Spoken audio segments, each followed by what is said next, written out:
Not many people are aware that there exists the ruins of the Carmelite Monastery in Old Goa. However, on Tuesday, that is November 29, the place came alive with the celebration of the feast of Blessed Redemptus and Blessed Dionysius. Mankule Goa spoke to Carmelite brother John Marshall on the history of the place. Marshall, you are looking after this place, and I heard that you have already written some book about this place. Yes, here. yes, yes. Can you give a brief history about this? Yeah, sure. So, hello everyone.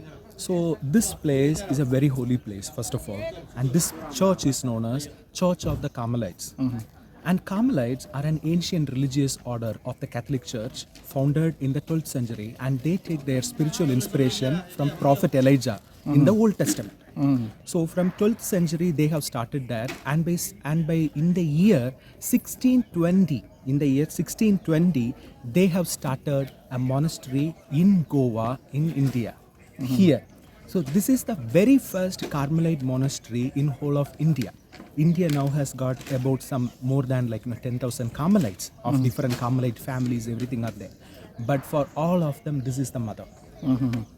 So this was established in the year 1620, and there came two saints, namely Blessed Denis and Redemptus. They are the first martyrs of the Discalced Carmelite order.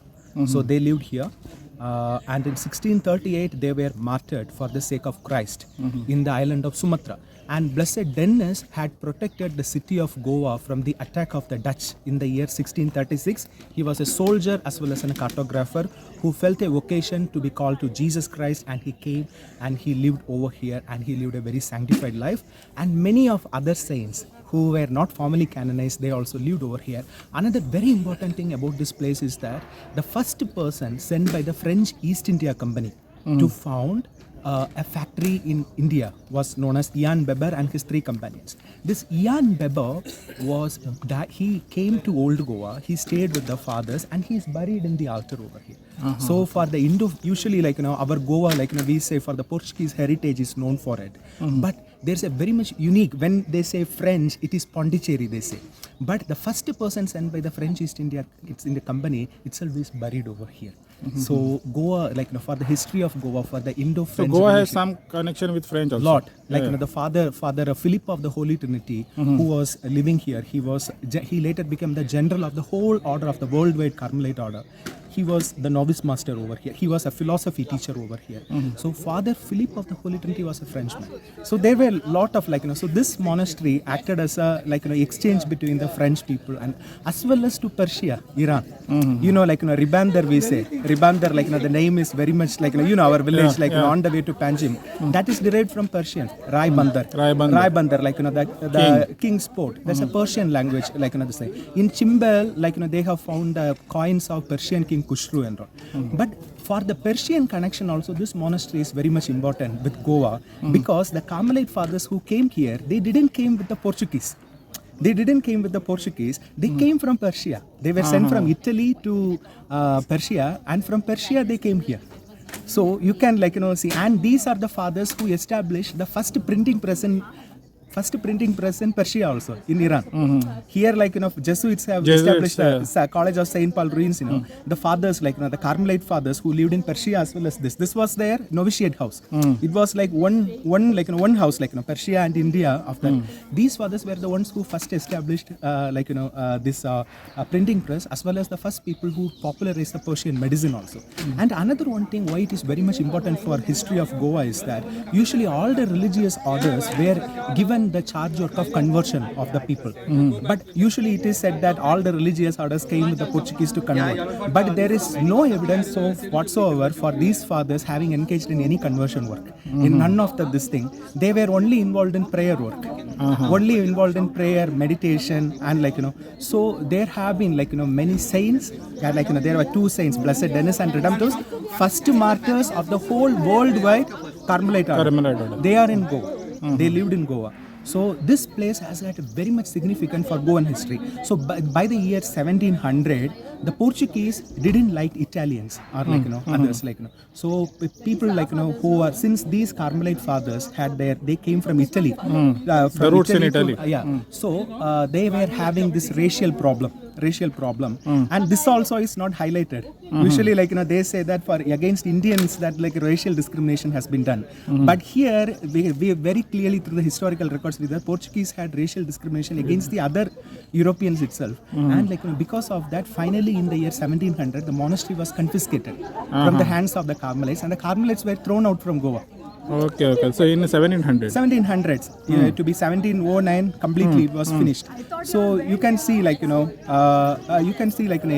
the Catholic religious orders how many like problems were there, and after that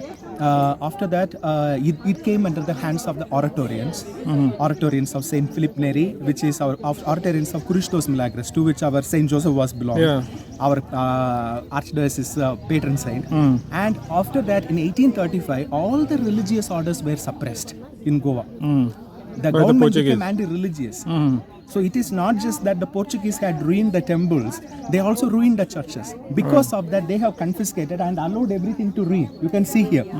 So whatever the parts over there were demolished, something except few things, it was kept like that. So this was actually demolished by the Portuguese that time? Yes. Because by the orders of the Portuguese governor that 1835 the government became anti-religious. We don't want religious people over here. So it is not only the temples but even the churches which are demolished by the Portuguese. It's very much like clearly documented. That's why like you can see it standing like in all these ruins thanks to the Portuguese, not because of any other people. So even like if you see in the history of Portugal also, the Parliament of the Portugal is known as Sá Bento Palace. Saint Benedict's Palace, like that's the name. Sá Bento Palace was originally a monastery constructed in the year 1598. In 1835, all the religious orders were suppressed, and the monks of the monastery were driven out, and it was converted into a parliament. So we don't have any kind of such instances in Goan history or Indian history where a Hindu or a Muslim member are converting their own temple and church, making it like a secular purpose. So this is a witness and specific witness to the Goan history. And after 1835, it fell into ruins and decay. It was gradually like declining. The climate, how it will be like that's the thing. And since it being a hill, like lot of outgrowth of like overgrowth, everything was there. But finally, in the year what we say like 2007, during that time the Carmelites were able to get at least this small portion of the ruins over here.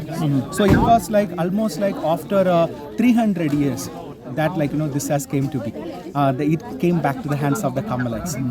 Yeah, so this is in short about the history of this place. Okay. Thank you, brother. Thank you. God bless.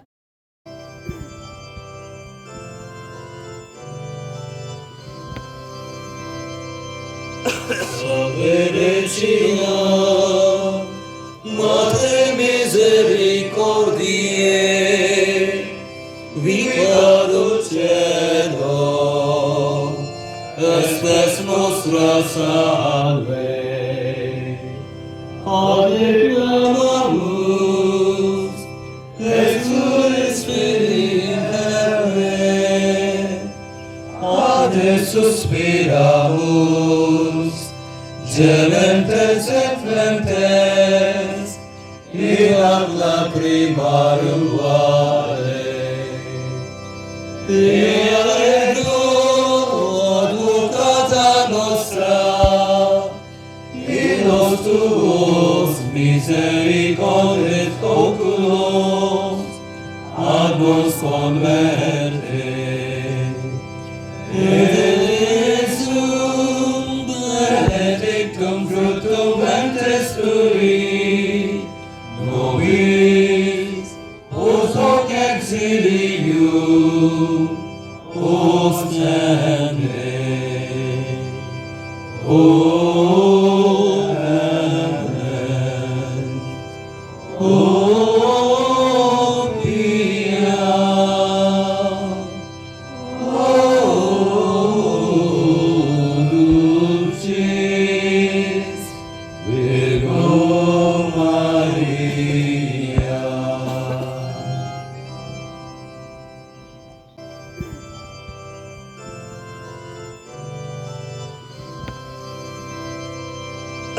Salve Regina,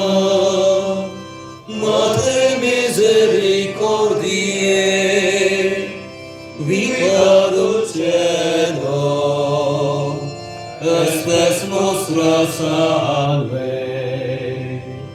Ade clamamus, Jesus in heaven. Ade suspiramus, gementes et flentes, in ac lacrimarum